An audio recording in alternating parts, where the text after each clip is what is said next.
Okay, we are live. Hello, welcome to Being Sober. My name is Tim Westbrook. I'm your host. I love being sober. I love it. I love my life today. And my intention and my goal with this show is to share some content with some folks that will help them get to a place where they love being sober as well. Today, I'm truly just so grateful, honored, and excited to be here with Meadows Senior Fellow Kristen Kirkpatrick. Shout out to Sean Walsh and to Carrie Stephenson over at the Meadows for helping make this happen.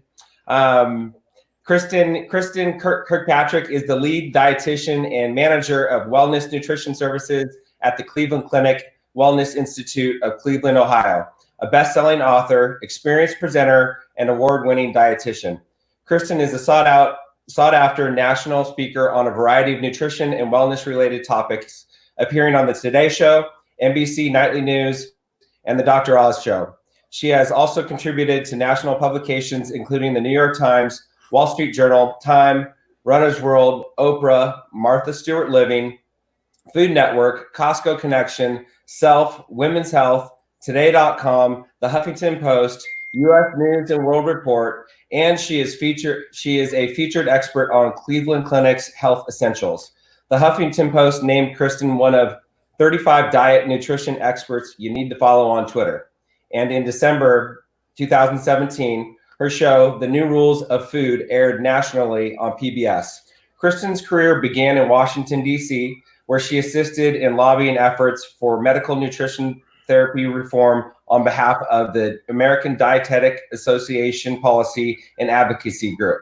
She went on to become the regional coordinator on the Hearts and Parks program in Montgomery County, Maryland. During her time there, she designed, implemented, and measured health promotion programs within the Washington, D.C. metro area. Kristen then returned to Ohio to work for the Cleveland Clinic's Department of Cardiovascular Genetics. She eventually became the lead dietitian in the Cleveland Clinic Wellness Institute. In addition, she served on Dr. Oz's medical advisory board, as well as the advisory board for Lose It. Kristen has more than 17 years of experience in the health management arena and holds an MS in health promotion management from American University and a BA in political science from George Washington University. A licensed registered dietitian in the state of Ohio, in May 2012, she received the Ohio Outstanding Dietetic Educator of the Year Award. In January 2017, Kristen published her first book, Skinny Liver, a proven program to prevent and reverse the new silent epidemic, fatty liver disease. Wow, that was a mouthful. Kristen, that's too much.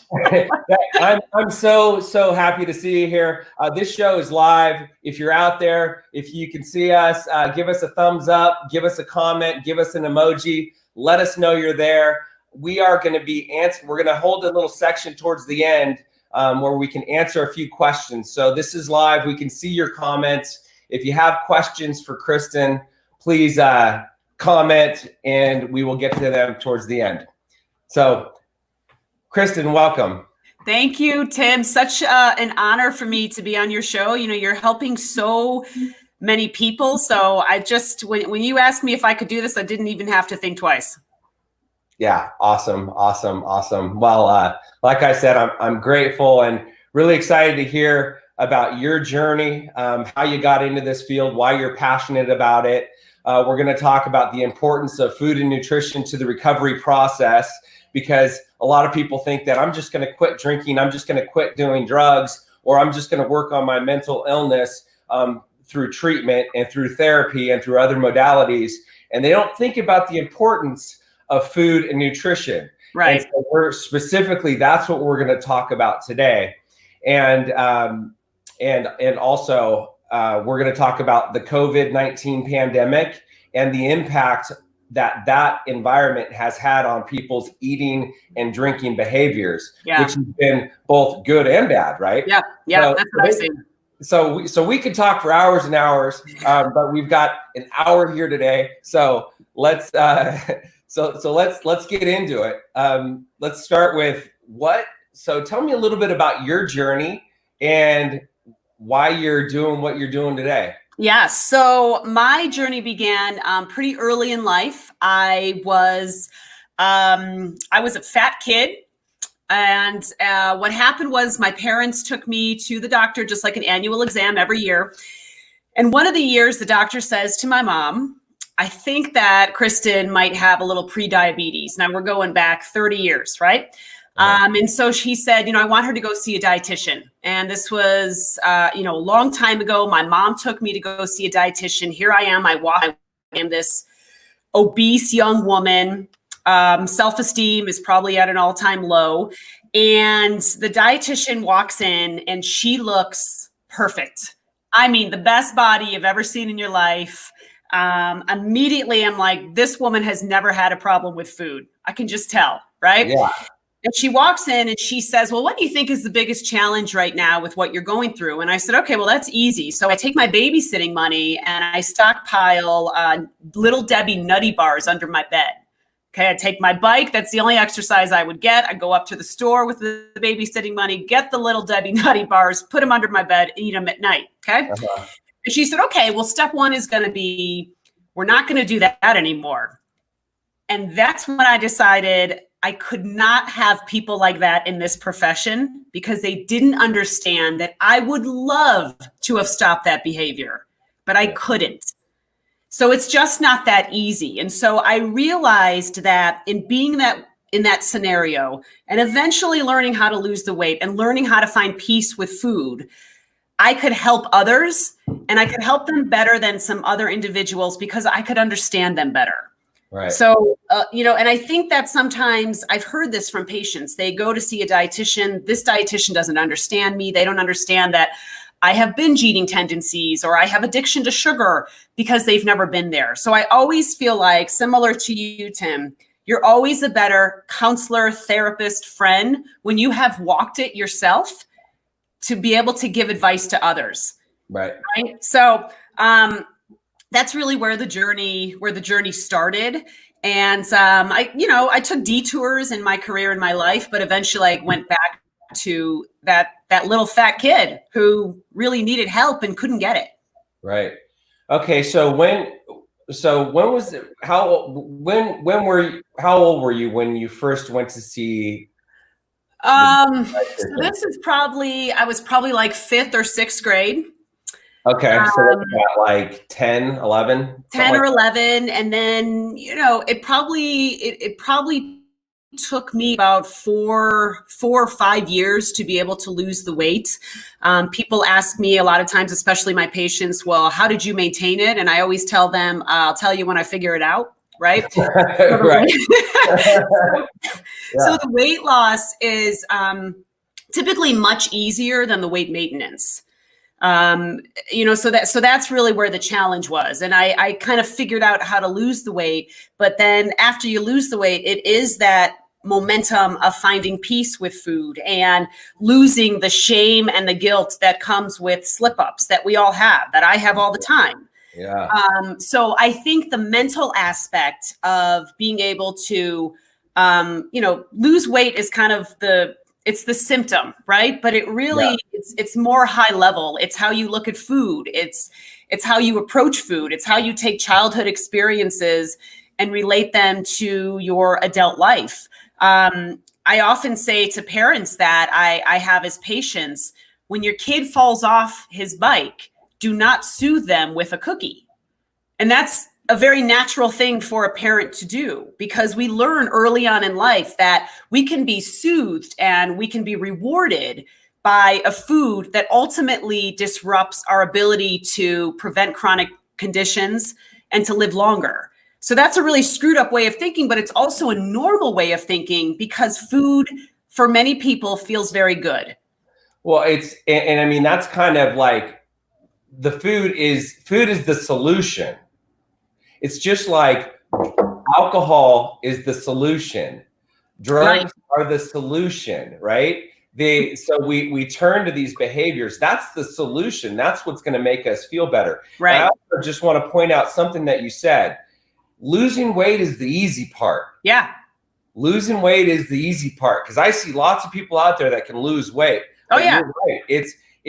So how do you keep it off? Keeping it off. That's where the challenge is. So it's really hard. And, I'm a very evidence-based dietitian. So I often will tell people when I go and do presentations that people really, if you're a good dietitian and you present and you do all these things, what you never really should do is provide opinion. What you should do is provide interpretation of data and do it in a way that people understand it, right? Because that's really what's the most important thing. So if we look at the data, what we know is that, yes, the maintenance part is much more difficult. That's number one, but that there are other components that make maintenance more likely to occur. So for example, exercise is of course important, and it helps to reduce your risk for heart disease. And there's all these benefits, and reduce your risk for breast cancer and all these great benefits.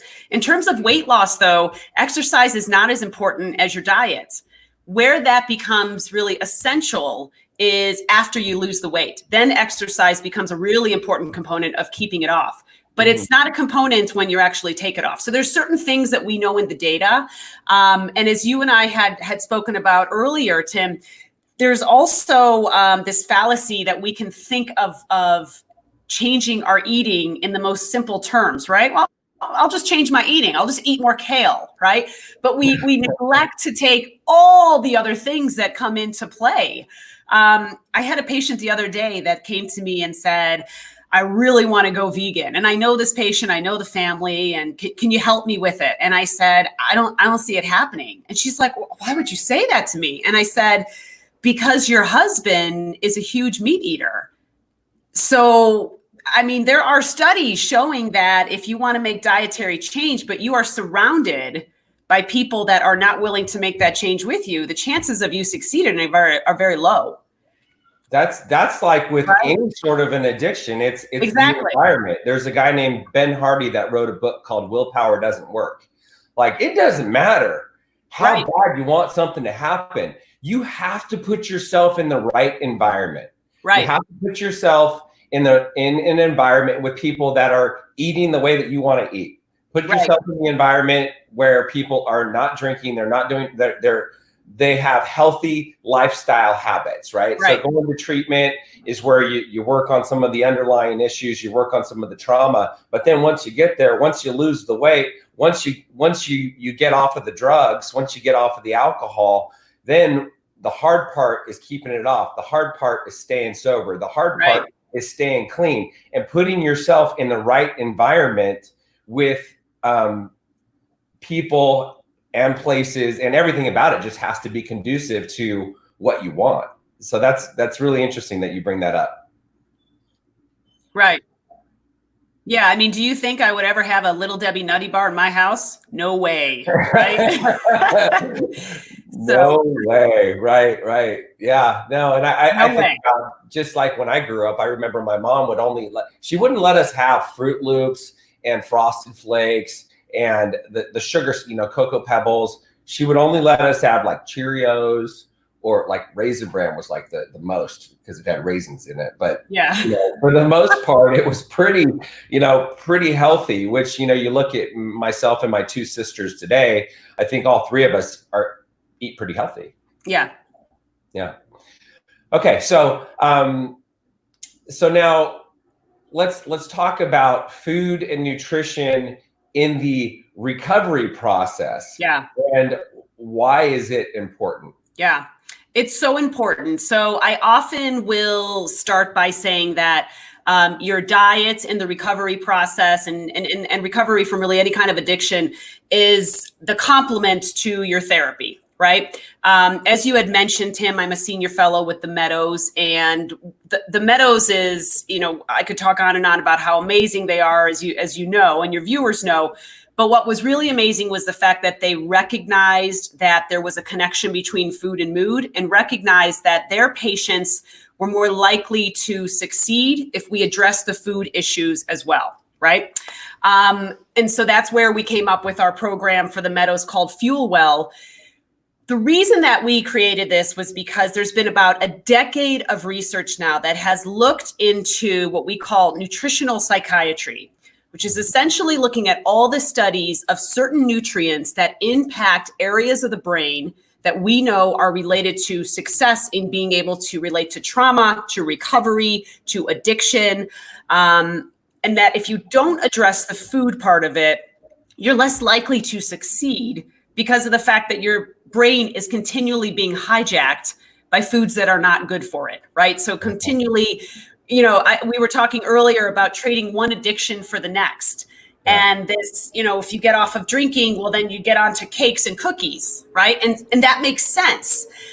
So there's a lot of addictive properties we see in food, but as I was mentioning earlier, there's also things that soothe us from different aspects of life that can really relate to that. But really, it boils down to the responses in the brain, the inflammatory responses, and the studies that we see that link certain dietary habits to either decreased or increased risk of depression and anxiety. So we talked earlier about people early on in recovery have sugar cravings. Yeah, it makes sense, especially in alcohol. Absolutely. That has been drinking, which is essentially sugar, right? And they have cravings. They have sugar cravings. And I know when I first got sober, I mean, I told you earlier, I probably gained 25 pounds. You know, cake, pie, ice cream, Jolly Ranchers, like anything I could get my hands on. And then next thing you know, I look around and I'm like, whoa, my pants don't fit. Right. So, right. So speak to that. Like, why are they having those sugar cravings after once they stop drinking? Yeah, it makes perfect sense. You're going to trade something that made you feel good and made you kind of forget about what's going on and the rest of the world for something else that makes you feel good. We know from studies, a lot of them are animal studies, but we have plenty in humans as well, that sugar does open up areas in the brain, our neurotransmitters, that make us feel calm or relaxed. But it is a vicious cyclical cycle. So you have a little bit of sugar that then opens up either norepinephrine, dopamine, serotonin, something that makes you feel good.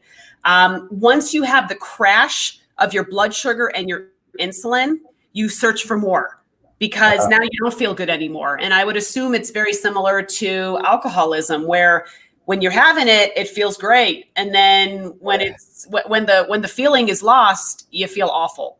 So this is true for sugar as well. And what we see in studies is that individuals will then search for the source again. They'll keep eating the source again. And it's that cycle. So they can never be truly satisfied because of the fact that your blood sugar and your responses in the brain are really related. And if blood sugar goes up, as it does when you have anything that's a refined carbohydrate, anything not attached to fiber, once it goes down and you have that crash, you either physically don't feel good or you mentally don't feel good. And you need to supplement to get back up to that sugar. So I think that's one of the reasons why. And when we look at studies, sugar more than any other food, so more than salt, more than other things, we know has those addictive properties that actually are impacting the brain. So it makes perfect sense that you would turn to sugar, you would turn to sweets because you're trading one addiction for the next. Right. And I mean, many people say that sugar is the original gateway drug. A lot of people, I've heard that a million times, that sugar is the original gateway drug. And I will say as well that we have plenty of studies. In fact, one just came out yesterday showing that it's really sugar that has created the greatest harms to our health. I think for years, probably 2 decades, fat was very much vilified as being kind of the bad guy. And if you want to lower your cholesterol and you want a better heart, you got to reduce your fat. We know now that it's really sugar that is kind of the culprit that drives things like an abnormal metabolic profile. So I've heard sugar doesn't make you fat. No, fat doesn't make you fat. Sugar makes you fat. Do you agree with that? I agree with that. And it gets into a little bit of the pathophysiology, especially when you look at something like insulin. So when individuals gain weight, and we're all very different, right? For me as a child, what happens to me made me realize that as an adult, I could gain weight super quick, much quicker than other kids that were around me that were thin. because I have more fat cells.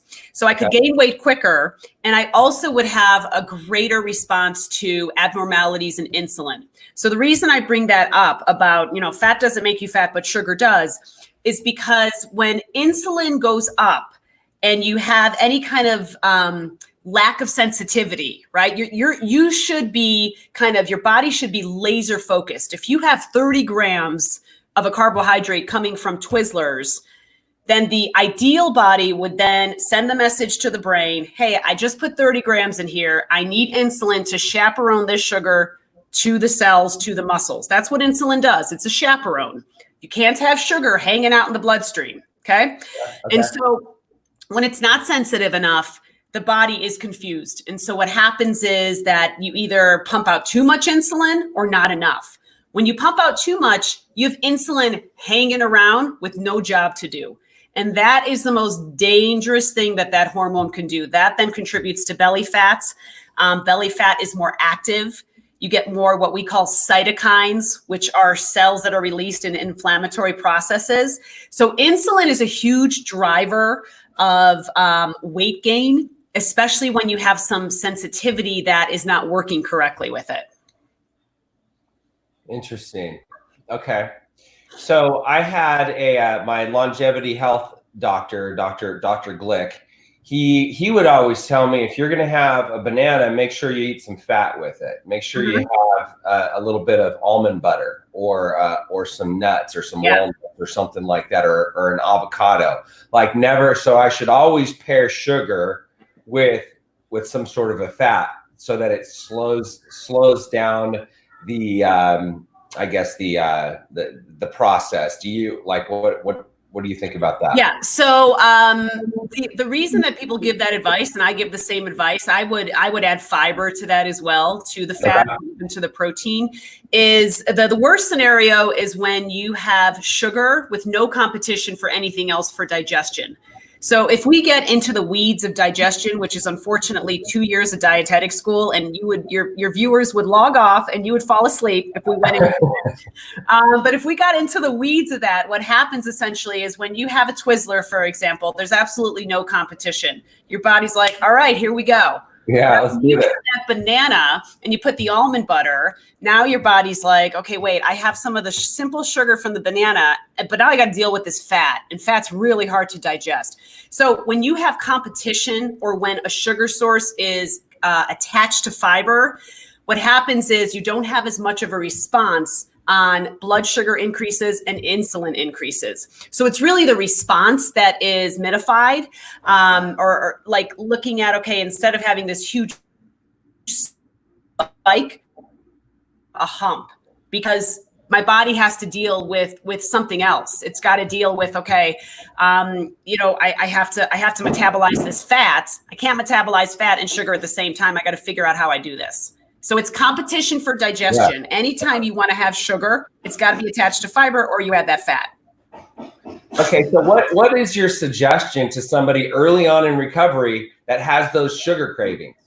Yeah, I would really go and look at some of the things that we know are related to reducing depression and anxiety, and some of the foods that are associated with that. So that's kind of step one. So what do those foods look like? Omega-3 fatty acids can help. We've seen that in studies, can help with lowering depression scores. So if you don't have the increased depression, you're less likely to have those sugar sources. Right. We know vitamin D, we know folates, we can talk about all of those. But if you're having the sugar craving, and I have plenty of sugar addicts that come see me, they don't need to lose weight. Life is perfect. They eat too much sugar, right? And it really starts with personality. It starts with whether or not you are a cold turkey person, or you need to take more of a baby steps approach, right? If you're a cold turkey person, then I say we're going to eliminate sugar from all sources, even healthy options. So for the first 6 weeks, there's not going to be any fruit. There's obviously not going to be any sugar. You're not going to have any diet colas that are going to give you the sweetness on your taste buds. Right. And there's other issues with artificial sweeteners as well. If you're someone who has to do more baby steps approaches, then typically what I would do is I would, start with the kitchen and the pantry, and what I always say, the glove compartment in your car, because that's where people put their sugar sources too. No Debbie bars. Exactly. So try and eliminate those things. And then if you wanted to have something sweet, I would go with something like berries. Berries can be a nice sweetness, any kind of fruit, but small amounts of fruit. I think the tendency I see with my patients, especially ones that are getting right out of their treatment and going into recovery, is, well, I'm not going to have sugar, don't worry, but I am going to have diet type of products where I can still get that sweet, but it's not going to affect my health. Right. So we know that, like, in addition to trying to avoid those increases in blood sugar, when you get that sweet taste on your taste buds, you eventually go for the real stuff. Right. So if you're rocking Diet Cola all day long, the chances of you binging on some cakes or cookies at the end of the day are much higher, because you've had that sweet on your taste bud all day long. You want to keep getting it. And eventually the Diet Cola is not going to cut it. Wow. You're like, give me the good stuff. Right. Exactly. So we need to get it off the taste buds. And that can take about 6 weeks. Mm-hmm. And I'm sure you've seen this with the people that you speak with. I've seen my sugar addicts do great, and then they have some sort of relapse. I had a patient the other day, total sugar addict. We worked for a year. She got off of sugar. She saw her ex-boyfriend, who is now married to another woman, in the grocery store 2 weeks ago, went home and ate a cake. And she's right back in it now, right? So just like alcoholism, when you really have sugar addiction and you go back even slightly, it's very hard to go back in time and say, oh, tomorrow's going to be a better day. Very hard. You put that back on your those taste buds, you get it back in your brain. You get reminded how great that felt temporarily, right? So there's so many factors to it. My sugar addict patients are much more difficult to me in terms of my treatment plan and how long I'm going to be working with them than someone who comes to me and needs to lose 100 pounds. Wow. So can you speak to, like, what should, like, do you have a suggested diet or a suggested meal plan? You've got people that are early on in recovery, or they're getting clean, they're getting sober, they're not doing drugs, they're not drinking alcohol. Like, what, and mental illnesses, and does that look different, or is that, like, what do you have a suggested? Because you've got all these different diets, right? You've got the ketogenic diet. You've got Jenny Craig, you've got, intermittent fasting. Like, what do you have any general suggestions? Yeah. So when patients come to see me, especially patients like the people that are watching this show, we're getting into recovery.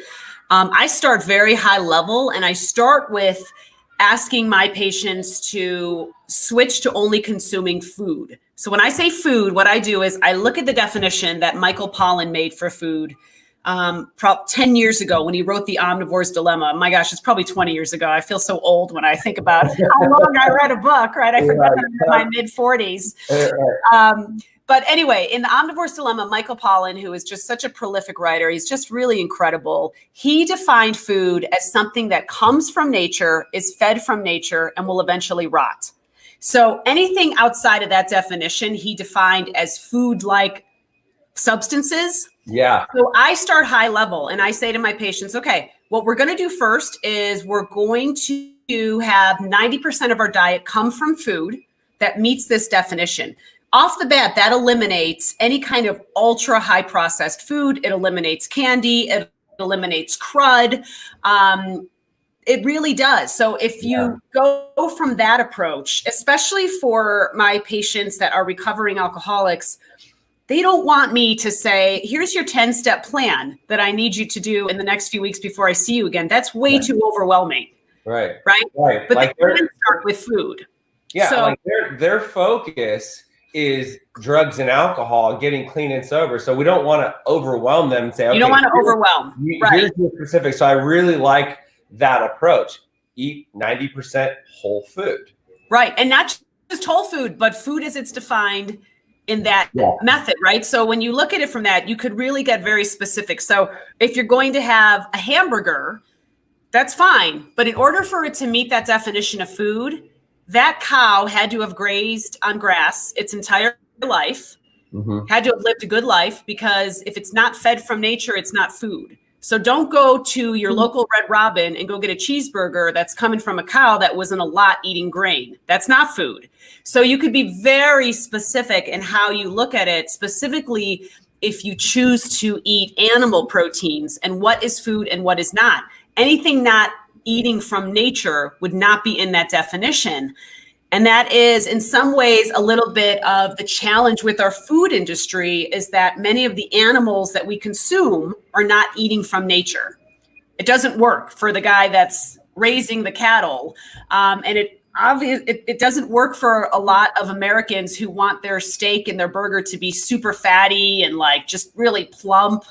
It just doesn't work. I mean, if you have a bison, let's say you go out, you kill an elk and you eat that steak is very different from the steak that's going to come from like your grocery store, right? It's very different. So, so again, you can get very specific into it from that perspective. But I think starting with food is really like, most people can do that. They can wrap their arms around that, and that gives them kind of perspective of how they should be eating. Right. Okay. And does the diet of a person, is the suggestion the same for a person that's recovering from mental illnesses as recovering from drugs and alcohol? It's pretty much the same. I mean, there are those other nutrients that I mentioned that are very specific to depression and anxiety. Okay. So looking at things like the folate sources, omega-3 fatty acids, gut health. When people say like, what's the most important thing for me to manage mood? It's going to be making sure that your gut health is in the best condition possible. So it's very similar. I think where the changes are is that if you don't look at depression and anxiety, and you just look at things like alcoholism, drug addiction, I think your sugar scenario becomes a lot more important. Because what we don't want is someone to abuse alcohol, then go through recovery, and then put on 30 pounds, right? So, you did damage to your liver while you were an alcoholic, and guess what? Damage to your liver again because you just put on 30 pounds, right? Right. So we don't want that. So I think the sugar component is really important. There's a lot of specifics that can get into, and a lot of different trials. There was a really interesting trial, Tim, of individuals who had very high depression scores. And so these were two big trials that were done. They were backed by NIH. And the two groups that these individuals were put in was either a social group where they had social interaction and a therapist, or they just had dietary changes. And part of that dietary changes was more of a Mediterranean diet approach, and then omega-3 supplementation. The dietary approach with omega-3s, their depression scores went much lower than the social group. So that really tells you the power of the changes that occur in the brain that can really help towards overall recovery in depression and anxiety as well. Right. And you mentioned Mediterranean diet, and I've heard that a Mediterranean diet is one of the healthier diets. Like, hey, generally speaking, it's like if you're looking for a healthy diet, go for the Mediterranean diet. Yeah, the Mediterranean diet is probably one of the best. It's probably one of the most studied. When we were looking at what were some of the approaches we wanted to do at the Meadows for the Fuel Well program, we really focused a little bit more on the MIND diet. And the MIND diet is a combination of the DASH diet and the Mediterranean diet. The reason that the MIND diet was more appropriate for that population, the population that's watching this show, is because it has a lot more data in terms of overall benefits to brain health. So the MIND diet has been around for probably about 15 years. It's a little newer than the Mediterranean diet. The trials and the research that has come out of the MIND diet is just like mind blowing. And there are current trials going on with the diet as well to further assess its efficacy. So the MIND diet, talk a little bit about the MIND diet. Yeah, the MIND diet.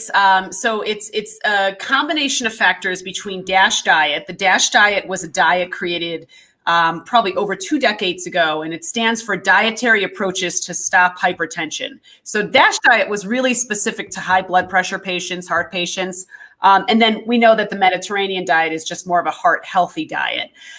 So it's a combination of those two, and it looks at 15 good food groups, and then it also goes negative and looks at about 5 or 6 bad food groups, things you should not be consuming. The food groups that are in there are going to be really whole food related, very close to Mediterranean diet. So we're looking at lots of color coming from fruits and vegetables. We're looking at legumes, lean sources of protein, just what you would imagine in a Mediterranean approach. Olive oil. The one component, obviously, that we did not include that is part of the beneficial MIND diet is alcohol. Obviously, we don't put that in. Right. And quite frankly, the data on the benefits of alcohol are very mixed now. So there's some controversy in that as well. We can put that aside. And then the things that they had shown to be very bad for the brain and inflammatory factors to the brain were things like cheese, red meat, sugar, anything that's ultra processed. In addition to that, and obviously, I'll just put a disclaimer out here. Our Fuel Well program is not an appropriate program for an eating disorders patient for many different reasons, right? But in addition to that, one of the things that has worked very effectively for my patients, and you mentioned this yourself, Tim, is looking at intermittent fasting approaches as well. As humans, we are not meant to eat around the clock, but we live in a world where if you wanted a cheeseburger or a donut at 2 a.m., Tim, you're probably only 15 minutes from being able to obtain that. Okay. So we are in a world of convenience and what scientists call ultra palatable foods. Ultra palatable foods are foods that are combined with things like fat and sugar. A donut is a great example. Sodium and carbohydrate. A hot dog is a great example. So highly palatable foods, we have studies that show they hijack areas in the brain that make us unable to be able to stop eating them. And these are the foods that, you can get all day long. So if we get really in the weeds of how the evolution of humans are supposed to consume food, it is much closer to cavemen. And cavemen were not eating around the clock. They weren't sitting and eating a tub of ice cream at 11 o'clock at night, right? Right. They typically had a 7 to 10 hour window of where they could find food and consume that food. So in addition to all these other things that we're talking about, unless my patient is a former eating disorder patient, a type 1 diabetic, kidney disease, I put all of my patients on a time-restricted eating approach as well. It is a baby steps approach, in my opinion, at the beginning, because studies on time-restricted eating show that even if you don't change the food you're consuming at the very beginning of the diet, you still see benefits to your metabolic profile and to weight loss. Right. And I remember I used to think, I need to eat every 3 hours, or I need to eat every 2 hours, and that's it's like when I work out, I need to eat protein like within 30 minutes. And what I'm finding, and I used to not be able to go to sleep unless I ate something. So yeah. I would eat a banana, I would eat some sort of a carb to help me go to sleep. Yep. And I don't know why, but I've gotten onto this intermittent fasting kick. So I eat dinner like at 4 o'clock, 4:30, before, like, early. And I've just learned to go to sleep, and I've learned to not be hungry. Yeah. And I'll tell you what, I wake up in the morning feeling so much better. And I say that to my patients all the time. It's very natural to not like the uncomfortableness of feeling hunger when you fall asleep. Yeah. And I tell my patients to embrace that. Yeah. Right. If you're getting in bed and you're going to sleep, let me tell you what your body doesn't need right now in order to stay alive for the next morning, and it's fuel. Your body doesn't need fuel, right? Yeah. So it's just you in your head that thinks, okay, like, oh gosh, I'm kind of hungry. I'm going to get up and eat. Go to bed. Embrace that feeling. That's a little uncomfortable. It's nice to embrace things that are uncomfortable. It makes us stronger, right? You're not going to be, I'm sure, even on those nights where you go to bed and you might be hungry, Tim, you don't wake up hungry. So you will not wake hungry. This cycle will not continue when you wake up. Yeah. And I'm with you. I don't eat dinner as early, but I don't start eating until usually about 1 o'clock during the day. So I will do my workout. I will get everything kind of done. And at 1 o'clock, I'll start eating, and I'll stop around 7 or 8. Right. So very short window of time, which I found huge benefits to intermittent fasting. Yeah. And there's a lot of different fasting techniques, but I just think that one is the most doable. And it's, you can't argue against the data. Right. Okay. God, there was something else I was thinking, but I think I lost it. So, gosh, we could talk about different types of diets for a long time. We've got a question from Valera Ritter. Cows that eat grain aren't eating food. So she's asking, why is so cows that are eating grain are not eating food. So it's not real food. Why is a grain-fed cow not considered real food? Because cows are not meant to eat grain. So when you look at the kind of the etiology of how animals are meant to eat, whether it is a chicken or a cow, they don't eat grain. They don't eat grain out in nature. So if you were to have a cow born out in nature, never would that cow search for, a trough of grain. It doesn't happen. So cows eat grass. The more grass they eat, the more healthier fats that they get. And then there's difference I think a lot of people think, and this is a natural thing to think, that, okay, I'm going to just buy grass-fed beef. Grass-fed beef by law, also the farmer can give the cow grain for the last 3 weeks of life before slaughter, even in grass-fed beef. So really, if you want to go like as hardcore as possible, you would either look for grass finished beef. That is another term to look for, meaning they finish life on grass. Or my opinion is you find someone where you can buy a cow. I mean, that's really, ultimately, that is the most control that you can have over your food source. You find a farmer, you ask that farmer, can I come visit your farm? If the answer is no, find another farmer, right? And you see how that animal is living. You see how that animal is eating, and you buy that cow, and you have that cow for the next 18 months. And that's your cow. Right. That's probably not realistic for most people, But you'd be surprised. Like the consumers are demanding that they see the timeline and source of their foods now. Yeah. Right. So consumers are getting a lot more nitty gritty on, I want to know where this came from. And so again, like, you're right. It's not, I don't own a cow that I'm eating every day. Right. But for the most part, right. But people want to know where their food is coming from. People want more transparency in the food industry.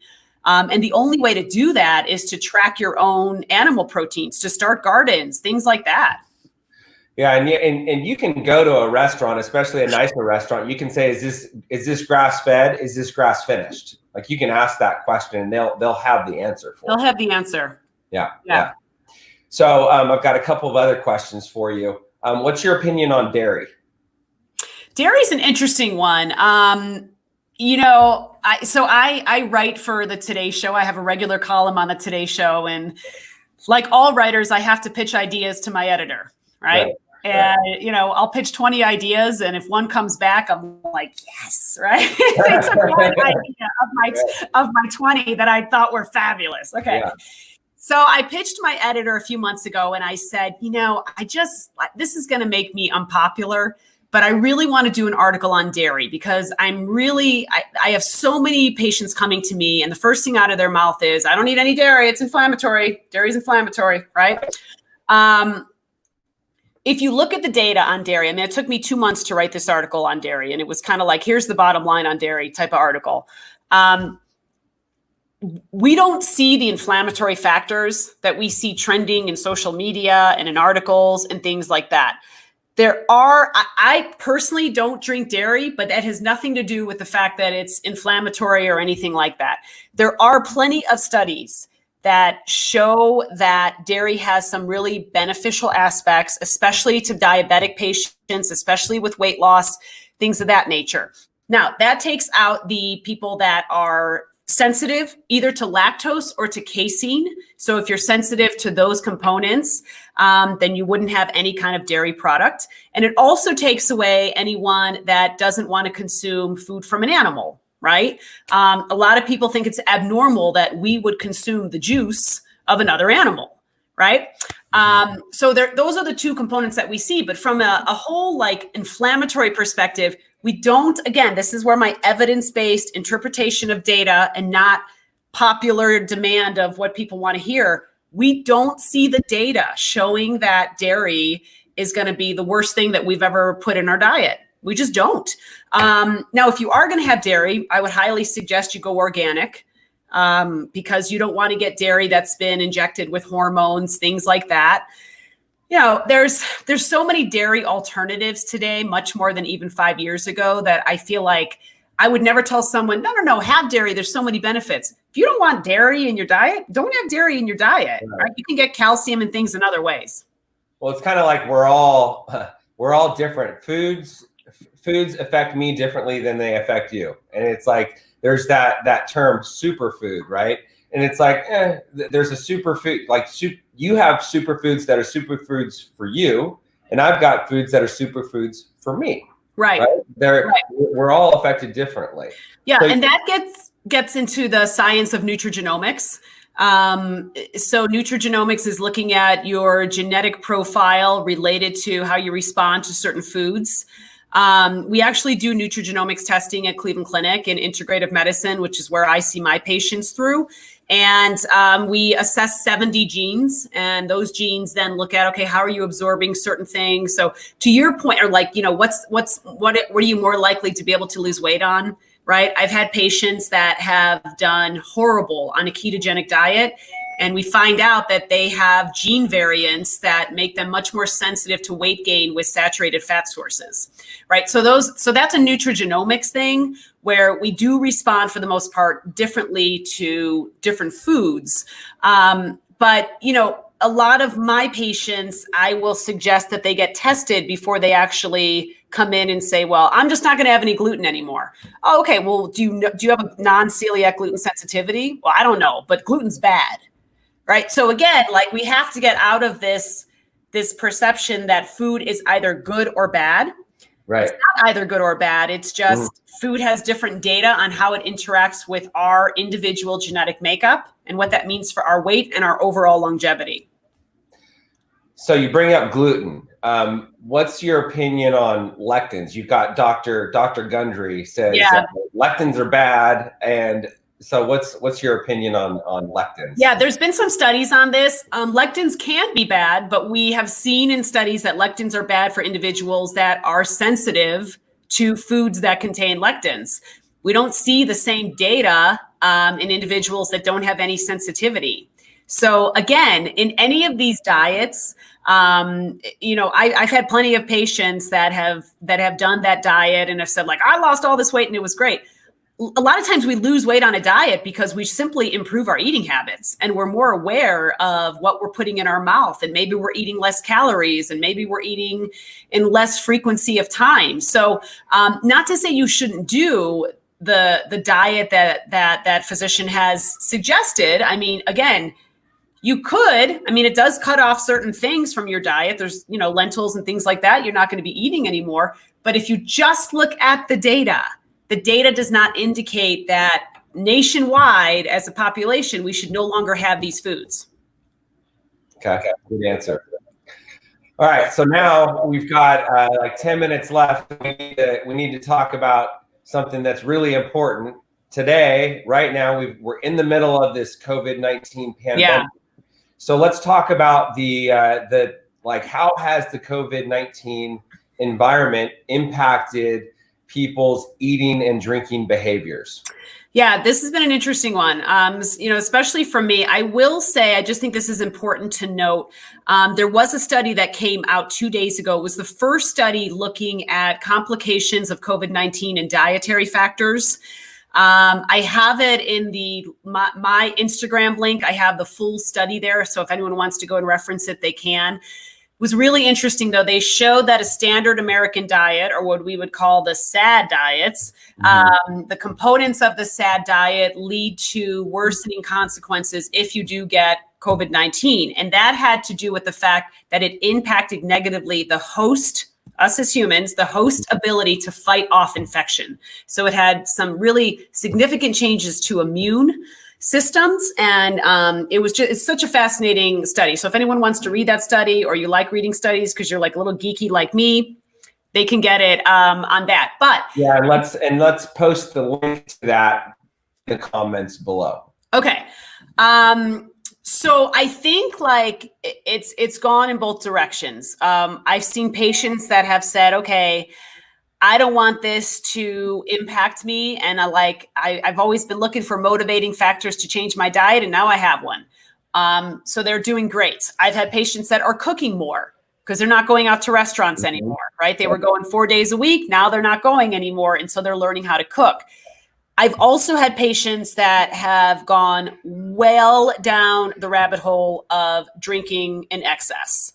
So alcohol sales have gone up about 155% since COVID-19 has started. Wow. I know where I live in Denver, when they put the quarantine, I mean, this is just crazy, but when they put the quarantine orders in the city of Denver, they showed on the news this huge rush to the liquor stores in Denver because people were afraid that those liquor stores would close and they wouldn't have access to their booze. Wow. So you see these huge lines. It was really bad. And then the governor came on and said, okay, this is a really big problem. We're now going to deem liquor stores as essential. I swear to God. Oh my gosh. Right? Oh. I know in Arizona, Yeah. I thought in the month of March, alcohol sales had increased by I thought it was 55%. You're saying 150% or 155. 155 was the national average during that 4-month period nationwide, about 155% in alcohol sales. So I think there's a few things. The alcohol is a really tough one. This is more your expertise than mine. But for the most part, I have told people, hey, if you're quarantining, as hard as it may be, do not buy alcohol. Like, don't go online. Don't, find a delivery service. If you don't have it in the house and you're not an alcoholic, so let's say you don't have that addiction property to begin with, you're just drinking too much, just don't have it, because after probably a week, you won't miss it. So that's kind of the first thing. But the other thing I've told my patients is now is not the time to become a gourmet chef. It's a time to become a nutrient-dense, short order cook. So this is a time to figure out, how do I take the things in my pantry, things in my freezer, and make very simple nutrient dense foods for my family. If I have frozen broccoli and I've got some lentils and, maybe some olive oil and grilled chicken, that's a meal, right? So really getting more in the less ingredients, more simplistic. We've seen an increase in sales of things like Oreos as well. So there's actual data on that there's an increase in these junk foods that people typically don't have in their pantry and are now stocking their pantry with. Mm-hmm. And again, it boils down to early studies. There was a big study in the journal Lancet a few months ago that showed that everything going on with COVID is increasing anger, hostility, confusion, all of those things that make us make poor dietary choices. So I think you can look at it as an opportunity, or you can look at it as, okay, well, who knows what's going to happen? I'm just going to sit down and eat because I want to enjoy the rest of my life, right? That's not the way to look at it. Right. Okay. Interesting. Yeah, I've seen, it's like some people, they're eating healthier because they're not eating out. Right. And some people are stocking up on junk food and continuing to eat more fast food. Right. And there's I think there's a challenge too. I've had many discussions like I'm a mom, so I've had a lot of discussions with other moms around this area who really want to support local business. So while everyone was quarantining, they were ordering out from a lot of restaurants, right? So Right. you can order out from restaurants, but again, you have to make wise choices. You don't always have to get a pizza every night. Right. Okay, so this show is live. If anybody has any other questions, we've got a couple minutes here. Post them in the comments below. We can see your comments. If you have any questions, post a question. We've got only a couple more minutes. And beyond that, Kristen, I've just really enjoyed having you here with me today.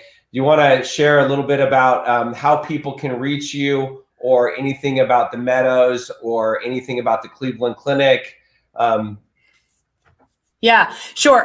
So I would just, the program, the Fuel Well program at the Meadows has been, it really is the first program globally that has addressed both recovery, addiction, trauma, and how the dietary factors relate to that. So just if you're watching and you are either a patient or you're a therapist, we do have some great materials that we can provide that really go over kind of the Fuel Well program that then you can then look at home or share with your patients on what's the best approach with that.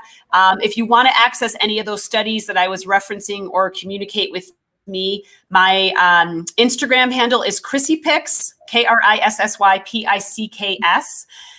So it's like kind of like, what am I picking to share today? So KrissyPicks. And then the link in my bio will take you straight to that study and some other things that I'm doing. And then just my website, Tim, which is KristenKirkpatrick.com, Kristen spelled with an I. There's a lot of information there as well. Awesome. Okay, we got one question from Kurt Carlson. What foods positively affect depression? Omega-3 supplementation, looking at fruits and vegetables. I know fruits and vegetables seem very general, but there are actually 4 or 5 very strong studies looking at increasing fruit and vegetable consumption to 3 servings a day, which is not that much. Right. That helps with improving depression. Vitamin D, we've seen the studies, especially in women, and then anything that improves gut health.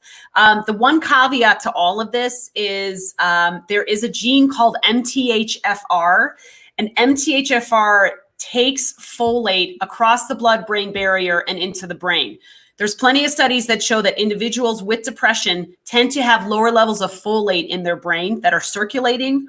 So this is the only non-food option where I would kind of say, if you have an MTHFR deficiency, which 48% of people do, in order to be able to get folate into the brain, you need what's called a methylated folate supplement.